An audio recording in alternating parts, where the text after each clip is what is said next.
Why do athletes want to get lean? You asking me? Well, as an athlete, how high up the priority list was it for you?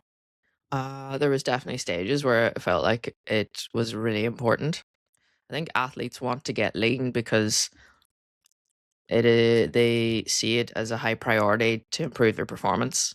It's easy to look at other athletes that are leaner and performing well and use that as a reference that if I look like that, then I'll perform also like that or just a bit better. I think that's where it initially all comes from.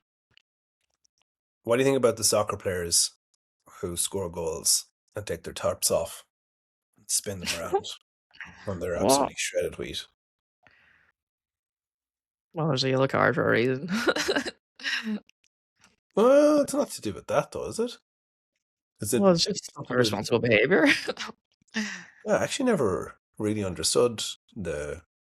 Oh, I think it should be a red. You take your top off after you scored a goal. Yeah. No, I think I don't think much of it really. Just- Do you not think it's in like a part of the psychology though? Like this is a primitive thing, or you think it's just a celebration? Because I think there's a bit of the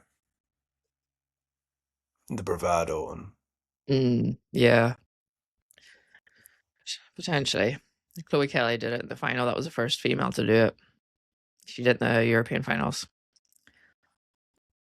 And I think that was a good marker of like, well, it was taken in a very different way. It was a good marker of a female being able to do it in the same way, but just feel very, it did feel very like a celebration of a like key moment. And I guess that when you say primitive, I guess that kind of like really present and like what just happened, that was iconic and Mhm.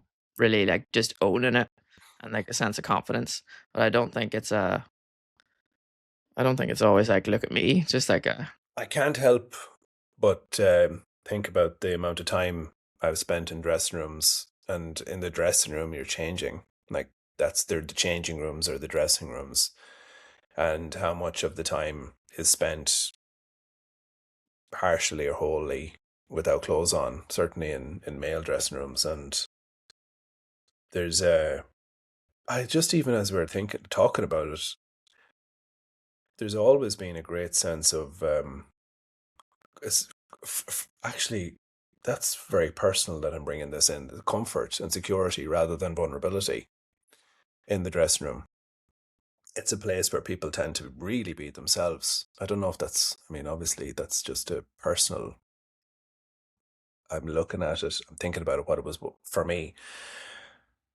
But athletes will, when I walked into the dressing room as a professional, if there was not many people around, or depending who the athlete was, they would actually say, "What do you think? How do you think I'm looking?"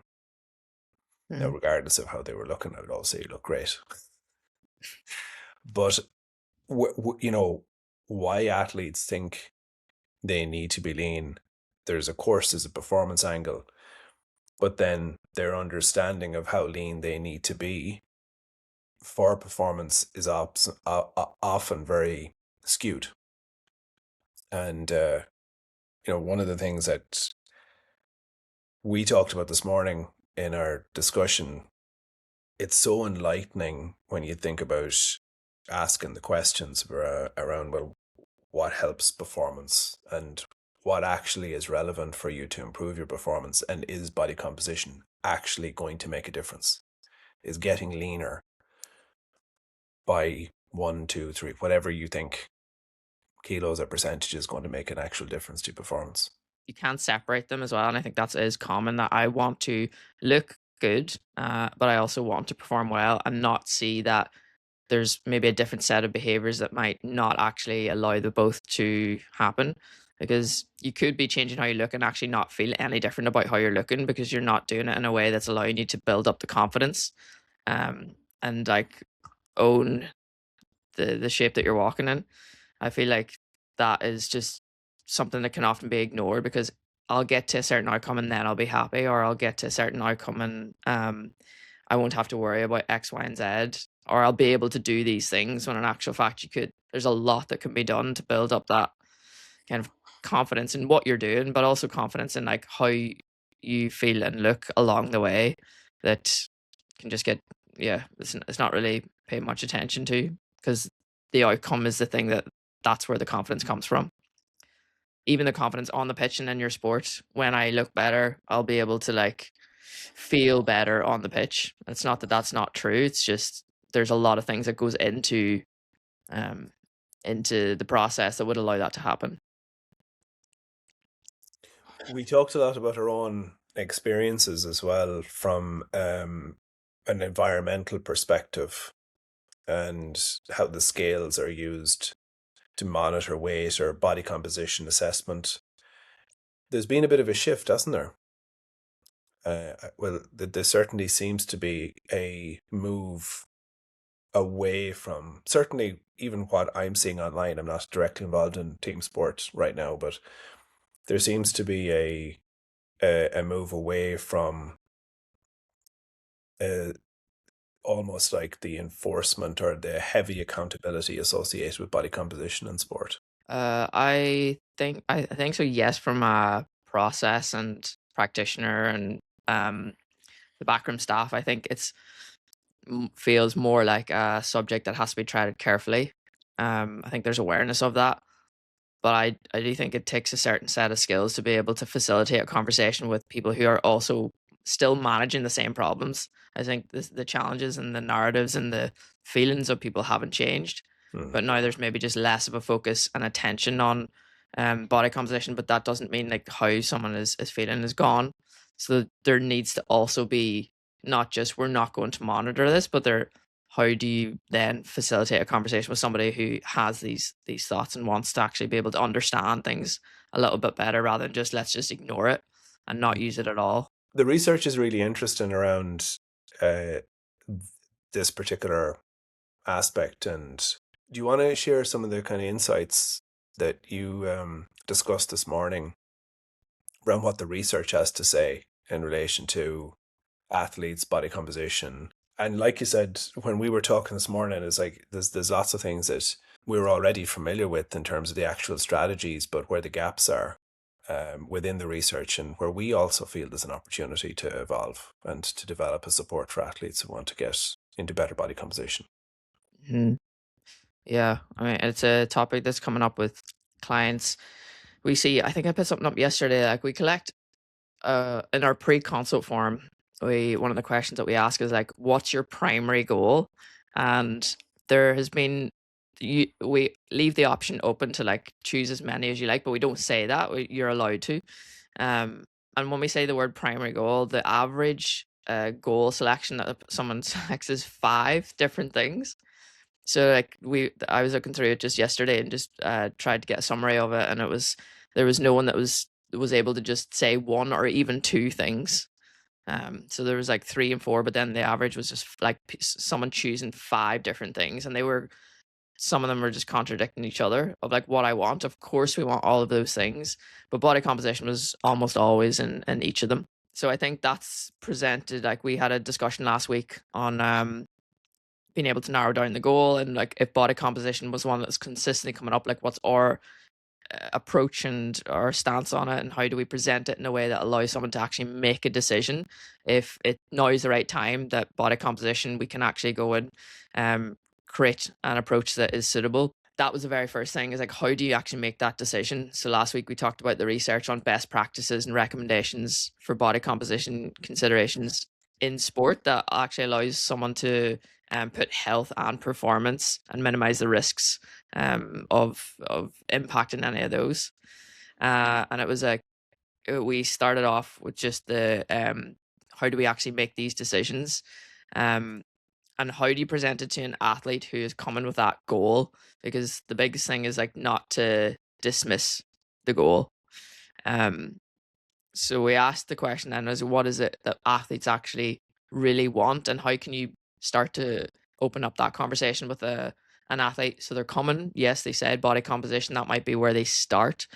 But as soon as you continue to like ask the reasons why they want to change their body composition, like the word confidence very often comes up, and that might be what they need to work on building for alongside some other things. But if it's linked to performance, being able to explain like how do you protect performance is going to be really important. So yeah, we started off with that question. And that's where we looked at the research on that. But You had a y- very interesting idea in terms of asking uh, questions around some of the perceptions. We chatted about that as well. I think that's worth sharing. I know it's more in relation to maybe some of the reasons people felt that they maybe weren't in the shape that they wanted to be in, but mm, we have a lot of perceived yeah. uh, ideas. We have a lot of perceived ideas about what is actually holding us back. Yeah, and I think that especially in the first consultation and discussion with an athlete, like that is a really good opportunity to get a better understanding of what it is that they really want, and then maybe why they feel like they don't have that currently.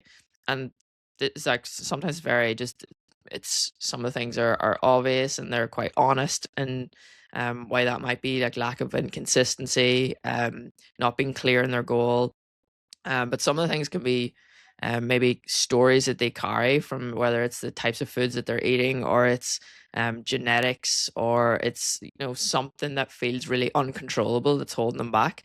And we just spoke a little bit this morning of how could you start to like recognize what they're saying, the words that they're using, and what might be holding them back in terms of that language or that mindset, and then just start to okay, let's gather these assumptions and let's just create a bit of evidence over the next 4 weeks. We're going to take a bit of a different approach, and then we just want to, if it is about certain foods, or being able to just get really specific of what those assumptions are, and then create the evidence to for or against. And we've all experienced those. We have these ideas in our head around what it is that prevents us from and the things that seem obvious are easier to process. So it's the bread. It's the bread. It's the bread. It's the peanut butter. That's the reason. Or I'm using too much oil in the pan. And it's why you see the videos do so well where calories are shown, or there's these comparisons between meals, and then there's this shock, oh my God.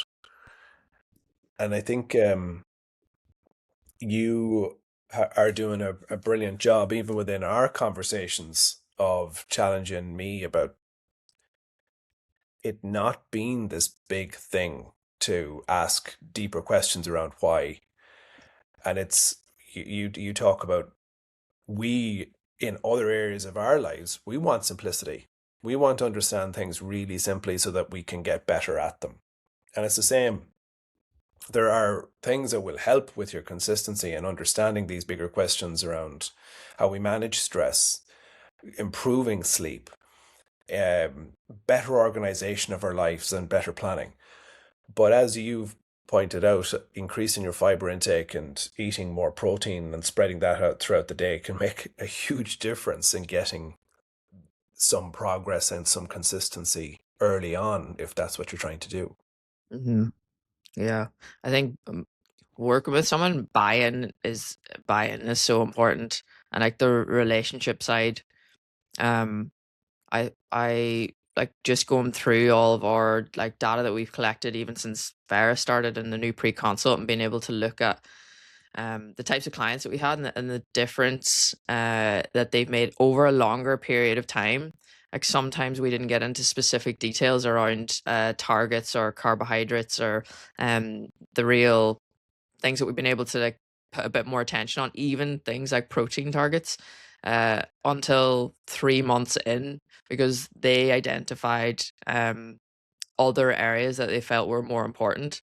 But then it could also be the flip for somebody else that the buy-in comes from like those initial targets to feel comfortable with a little bit of um, just clarity and a couple of key actions. And then they might open up and start to recognize that through this kind of self exploration, and because we're collecting information and we're presenting like what have you learned back to them, um, then they might start to be like, okay, now it's my sleep. Now it is actually stress because I've been able to like get that initial kind of hook into what it feels like to make a bit of progress. Yeah, and it can. I mean, this will probably be the piece that is used now, but it can be being more consistent with being hydrated first thing in the morning and having a meal that's higher in protein first thing, and uh, then you start to go, okay, so these two things I can see they help. I'm going to be consistent with these, and you kind of you build on them. But I think that that whole point around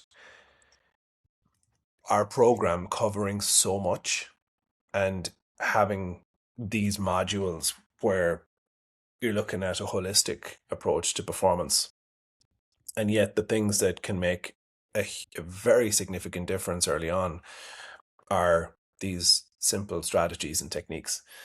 But what I haven't said, that is so fascinating about all of this, real performance focus, a byproduct often is improvement in energy and body composition, which is the thing that people are looking for. But it's prioritizing the right things and asking the right questions. And I, Ellen, in our discussion this morning, she asked about the question around the timing. Somebody has come to look for improvements in body composition, but we say, well, performance is your goal right now, so that's really, this is not the right time. And she asked about how you deal with that, and I said, well, this happens all the time. There's an athlete in the season, they're coming into championship. It's a really competitive phase. It's they're leading into the marathon, and they think that improvements in body composition will equal faster times or better decision making or better mobility on the field. And it's not dismissing that as their goal, but it's actually asking, is it the right time? And if you go through these set of questions around pros and cons, and they still want to improve body composition, what's a really safe way to do that? During the season. Well, I guess I left that open to interpretation because Well, obviously mhm. you did talk about the locked in phase. I thought that lock on your presentation this morning was great because that's a locked into your performance, and this is not the optimum time. But it's not to say that improvements in body composition can't come during that phase either. I think the biggest thing that it's not you're as definitely as supporting somebody with that goal in the initial stages they come to, and that's what the conversation is. I do think it's up to the or like our role is to present the importance like of what they're trying to achieve, what for. Very often, once you're able to present it well, that it's other opportunities in performance. So if they're in season and you really link it back to performance, and they're able to say, okay, how they're feeling, how they're performing, and I want to change this because I want to improve this, then we'll focus on the thing that you want to improve, um, and being able to shift it to other metrics that you can actually measure. Because one thing that we spoke about this morning as well is like once you start to show the gaps and the things that they're maybe not doing, like well, from a nutrition point of view, they're not getting enough protein. They're not eating it across the day. They're not meeting their carbohydrate needs, especially around their training. Like there's so many opportunities and like many goals that you can set that allows them to feel like, okay, I'm going to start here.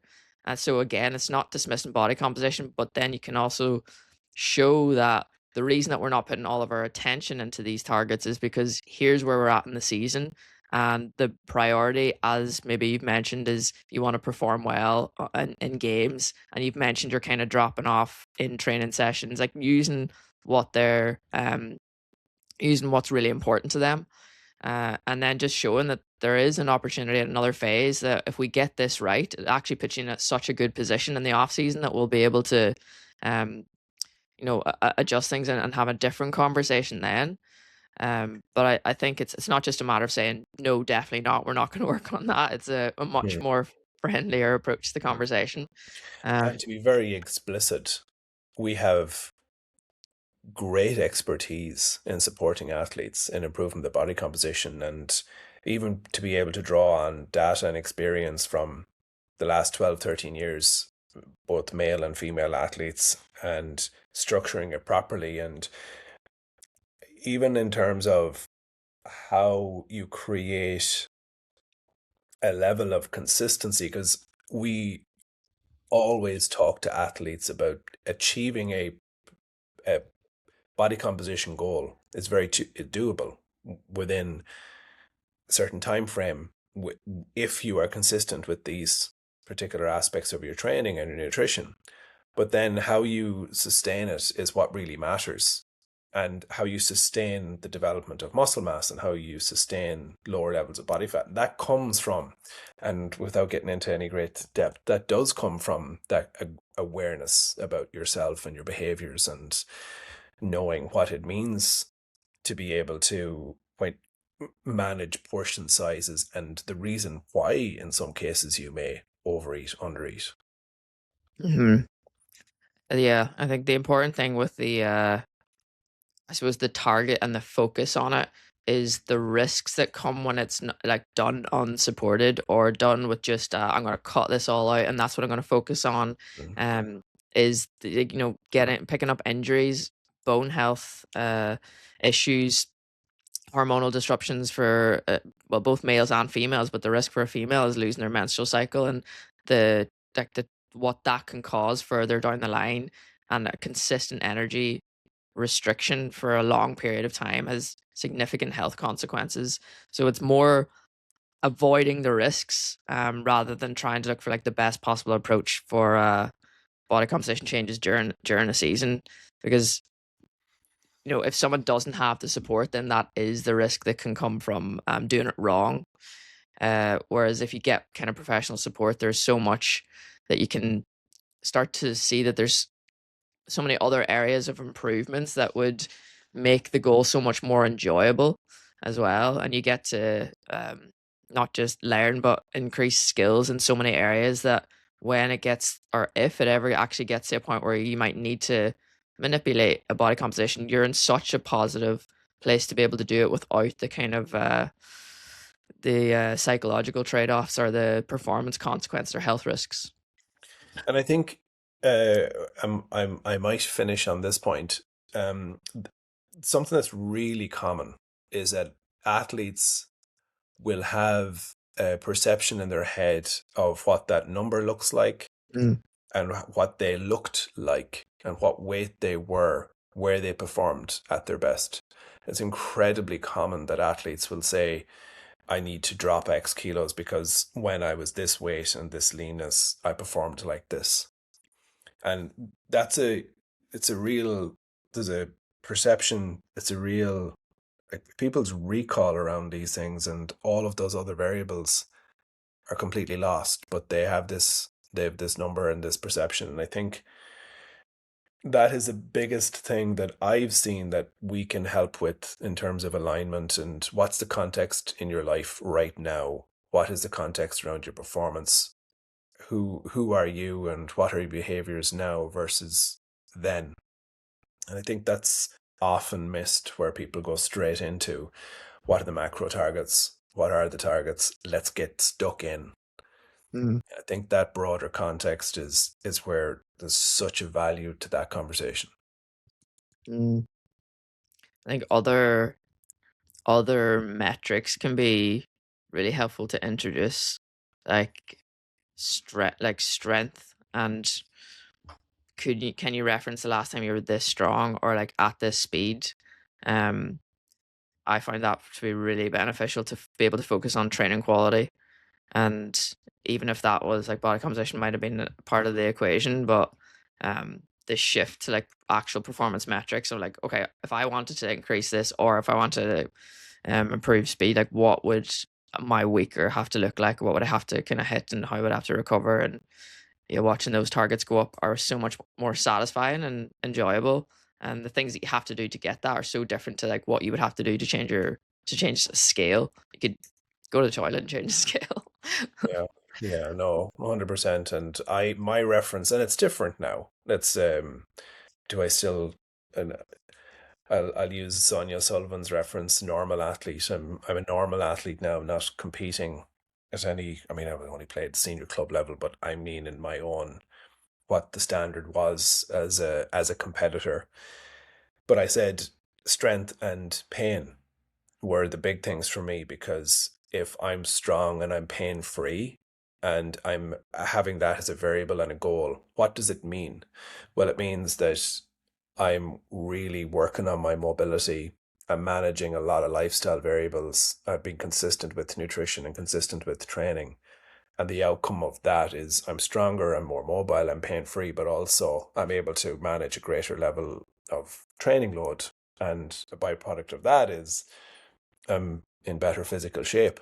So it's yeah, I mean, I put up a post, and this is true. This is true. I come out on holiday and I drink more wine and eat more pizza and pasta and chips and steak, and often come home fresh, pain free, and in better shape than when I left, which makes no sense because I'm pushing harder at home. Well, that's not the advice we're giving. But it's my context. Yeah, that's your personal story. What are you saying we're not saying? uh, the wine and pizza and is gonna lead in positive results. Oh, it worked for me. I think we should come up with that. Pizza and wine diet. Mhm, mhm. What about actual recommendations? Sorry, it's egg whites and broccoli. I think Mhm. people would rather the wine and the pizza, no? Give it a go and make sure it's evidence that you're creating for yourself. I think the volumes are really relevant here. Obviously, I'm not drinking excessively and eating pizza every day. Yes, you go ahead with the scientific recommendations, please. Well, when we mentioned on body composition changes, it was like the decision between increasing lean mass, if that's what was needed, or the drop in body fat. Uh, and if it's a drop in body fat, then it's a protection of lean mass being key, and then being very what's the word? Careful with the both the surplus and the deficit for either or. So if it is an increase in lean mass, what the things that you would need to protect is or be aware of is that you're creating an actual energy surplus. So for a lot of people that say they might or be hard gainers or that they find it really difficult to increase lean mass, that can be definitely true, but the awareness that you might just not be in an energy surplus, or the training stimulus is taken care of, but being very conscious that you might just have to increase the volume of, not necessarily the volume of food that you're intaking, but the amount of calories that you're consuming, and finding ways to make that surplus easier. And then the other thing that we mentioned on that this morning was that it's not just a increase in a huge amount of food, because what could come along with that is additional unwanted body fat. So just knowing that it's roughly between 500 to 1,000 calories of a surplus, so on top of what your maintenance calories, and that might just be the introduction of a greater portion size, including an extra smoothie. And for some people, that has to, that doesn't mean that's an easy way to increase it, because you might be not already achieving your maintenance calories. So being aware that it could still mean a large volume of calories. So working out that baseline first, and then on the protein side of things, this being a really important macronutrient to protect that lean mass. So making sure that when you're in this phase that you're splitting out the amount of servings of protein sources throughout the day, targeting a total daily intake of between 1.6 to 2.2, sometimes up to 2.4. Um, just being able to know what that is, what type of protein sources you're going to have between 4 to 6, probably up to 6 servings across the day from high quality sources. And then your carbohydrates being a really important one to protect your performance and the quality of your training. So the better quality of your training and recovery and getting the energy that you need is going to allow you to build that quality tissue, and perform well, for the purpose of your sport and what you're trying to achieve in the first place. And that can range between 3 to, on those lower intakes, 3 grams per kilograms up to the upper end of 12 grams per kilogram per day. Yeah, and for people who are listening to this, just knowing, even we were talking about the 6 meals there, it can Mm. work in less. Just you need to make sure that the portions are a bit bigger if you are consuming smaller, or sorry, less meals, the Yeah. protein targets. Yeah, between 4 to 6 is the recommendations. You wouldn't want anything really lower than that. 6 is No, probably just more on those performance days is usually yeah, where exactly. you might need the pre and post training on top of your normal meals. Yeah. Last thing I will ask, because I think it's worth mentioning. We do get asked about supplements for fat loss, and it did come up in the research. Do you want to touch on that before we finish? About supplements? Yeah, just kind of what did it say? There was kind of supporting Well, supplements. well, no, and the research in terms of body fat, no supporting supplements that directly link to like a drop in body fat, but some things that would protect lean mass would Yeah. be the likes of your consuming your creatine, your daily dose of creatine, and maybe looking at introducing whey if you were struggling to meet those protein targets. Mm. Beyond that would be more health focused supplements that could also support you with feeling good, protecting your health, and performing well as well if you introduce your performance supplements. But targeting fat loss, anything that's out there that says that it does that, just Yeah. knowing that that's steer clear. There's other bigger factors that will make such a bigger impact, Yeah. and then the deficit is just the how do you achieve a deficit is time and patience in a deficit that's controlled.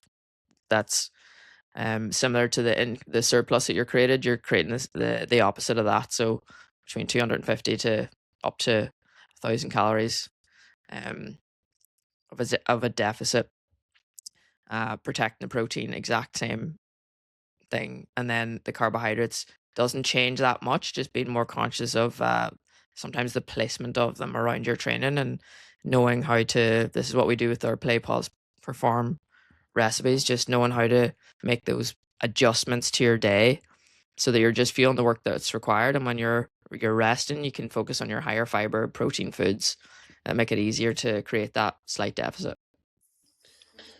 Very good. Gemma, did you have a winning moment this week? I would say my winning moment is yet to happen, but I think I had a great weekend away where I went on a hike and met up with a friend from school. And yeah, that was probably my winning moment. Just being able to do things that felt like we would have done when we were in school and traveled together when we were younger. So it was, yeah, funny. Videos and photos looked unbelievable. Didn't look like you were in the UK. It was, Yeah, crazy. It was such a nice wee. All those little towns were cool. yeah, looked class. Mine was on the call earlier when you said that the team are doing brilliant. I got such a buzz off it. And I was saying to you as well, we had a long chat this morning, and I said that the switch off hasn't always been easy for me, but the fact that we're progressing, like Vera's performance is becoming something that people are more aware of and conscious of, and there's great work being done. And I've I've a lot, like we've talked a lot about what we want professionally, and I think getting to a place where we can be really present in our lives and really present with the work that we're doing, or really present with the trips that we're on, whether it's a conference, downtime, whatever it might be, that we can live that. That's that's a very, very exciting and positive prospect, because that's what we want for the people we work with too. So to get to that place ourselves, we know we have a lot of work to do, but everyone has a lot of work to do. So it's just creating the type of I mean, I'm not mad at the word structures, but certainly an understanding of the work and how we work to get to that point is, yeah, it's very gratifying.